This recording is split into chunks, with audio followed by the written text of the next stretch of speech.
Welcome to Hot Boxing Talk. In this episode, we spoke to top South African boxing trainer and cutman Bernie Paleman, and we had our weekly chat with Cyril and Hayden. And don't forget, this Thursday, 12 o'clock, if you're around the Hot Box Gym, come down. We're having an open media day for Simpiwe Konkot for his upcoming fight against Siyabonga Sio on the 11th of June. This is the Hot Boxing Talk. It's a nice chilly day here in Glen Hazel at the Hot Box Gym, and you're watching the Hot Boxing Talk. I've got Hayden and Cyril by my side. We're first going to keep it local in Lekker. Friday night we see quite a few events actually around Johannesburg and even in Klerksdorp. We've got the ABU Championship, Junior Lightweight Championship with current WBF African champion Chris Sibia fighting a Namibian for vacant championship. Chris has really come along, hasn't he? Yeah, his last win against Ashley Glamini really showed that he is coming along and he means business. Fine wine coming on later on. Where do you see Ashley? We actually spoke to Bernie Paleman on the show, in this episode show, and he's saying, listen, there's still a few more belts for him to get. What's your take on Chris Sibia right now? I think he's looking really good. I mean, he looked very good against Ashley Glamini, as Hayden said. I think, Bernie's right. He can still fight a few more fights. I think he's got it in him. You got Anton Osman Mashmani. This is the rubber match, one apiece. Who do you reckon wins on Friday night? No, I have Osborne for that fight. Yeah. You same? Yeah, I was saying Osborne. I think Osborne should win, and then they should both retire. And then Friday night at the Sansa Convention Centre, there's the African Arnold Classic, but there's also going to be boxing. You've got Patrick Malinga, who's a veteran of sorts, contesting for the WBA Pan African Championship against Ashton Whiteboy. How much do you think Malinga's got left? I don't think he's got anything left, really. Do you agree that maybe it's time for him to kind of hang up the gloves? Yeah, he's been around for a while, so. Since 1997. How old were you in 97? Let's not go there. Let's talk about Tony Bellew's vacant title shot against Junior Makabu. That's happening in his hometown soccer stadium Sunday. Catch on SuperSport. What's your take on that fight? Yeah, it's an easy fight for Makabu, I'd say. But Bellew, he's been in the cruiserweight division for about 7 fights now. But I don't see any other winner but Ilunga Makabu. Do you think the hostile territory is going to affect Makabu, or do you think he's just so prone to it and used to it that he's just going to go in and win? Yeah, I don't see it bothering him much. I think if anything, he'll probably shut the crowd up. Shannon Briggs, David Hay, both for bums. I'm sorry I have to say it. I don't like calling fighters bums, but they were bums. Second round win for David Hay, first round win for Shannon Briggs. That sets up this amazing fight, you could say. Very sarcastically, I say that. Who's going to win that fight and why? And how?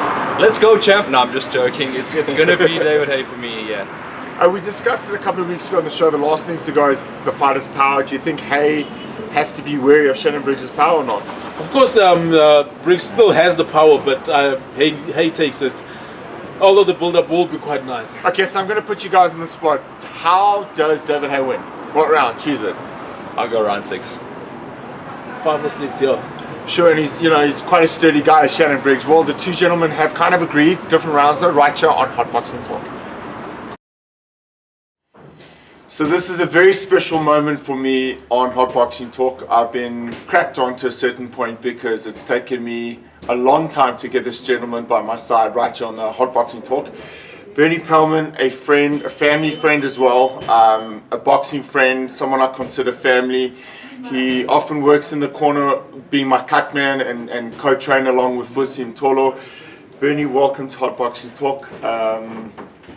Tell us your highlights as a boxing trainer in South Africa, because a lot of people know that you're a trainer, but not a lot of people know that you're a great South African boxing trainer. So one of the highlights for you as a boxing trainer? Let me first greet you. Nathan, how you doing, my brother? What's up, bro? Thanks for having me on your show. Yeah.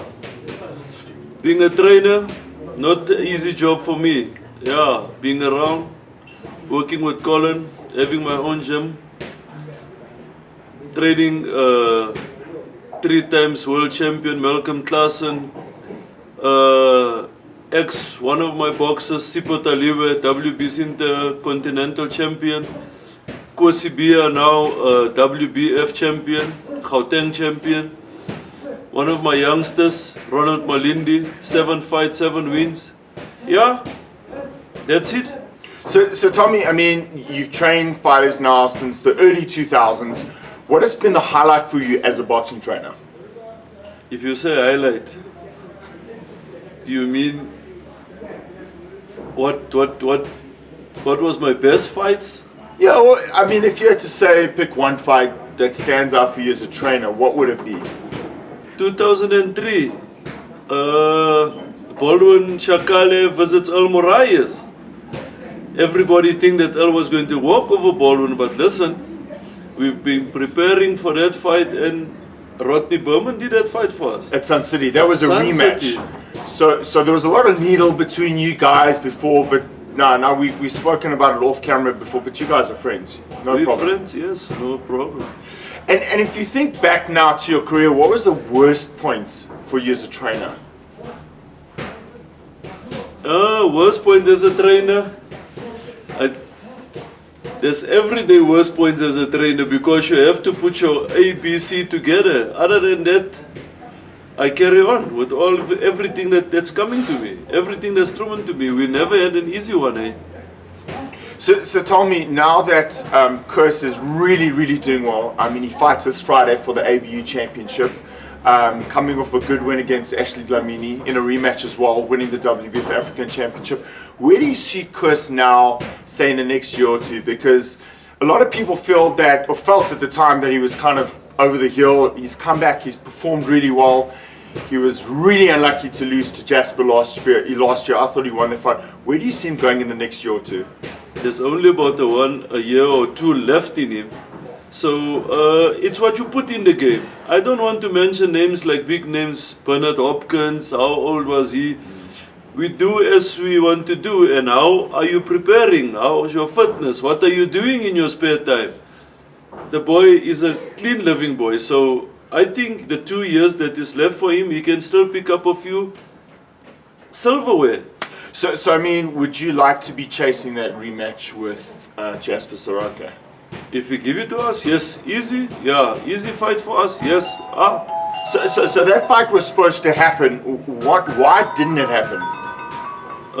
Manny Fernandez promised us the fight in January this year, but it never happened, so what will I do? And tell me, now that you've taken over Malcolm Claassen for the third time now, where do you, because Malcolm's still fresh, he's a great world-rated fighter, junior light. Where do you see him going? Because he's clean living and he's really talented. But where would you like to see him go? Same with Malcolm. There's still a lot of silverware for him, so it depends on himself. As I'm saying, it's not what I say to the boxer, it's what a boxer say to himself, what do we have left in him. I only do the training and I can work from the training and see how far can he go and how far can he push. Listen, these boys are living clean, and as I'm saying to you, there is silverware out there for him. It depends what is he going to put in it. So let's talk about you and I. We've had some really good wins together. We've had some really funny moments together. We've also had some sad, horrible losses together. But one of the memories that stand out between you and I, we were working a prelim fight with Prince and Glover many years ago, and for some reason you couldn't open the gum shield. Tell us about that moment. Let's not use bad language, but tell us about that moment. But I have to use bad language on this one because Kids are watching you this. couldn't open it and you gave it to me. So that was one of the bad ones. Bernie Paleman, top cut man, top trainer here in South African boxing, a very close friend and family member of mine, talking to us right here on Hot Boxing Talk. So that's the end of this week's episode of Hot Boxing Talk. Just a reminder again, if you're in the Glen Hazel area at 12 o'clock this Thursday in Johannesburg, come round for the open media day for Simpiwe Konto for his upcoming fight against Siyabonga Siya on the 11th of June. This is myself, Colin, Nomaganjani Nathan, and Hayden Jones. We'll see you again next week.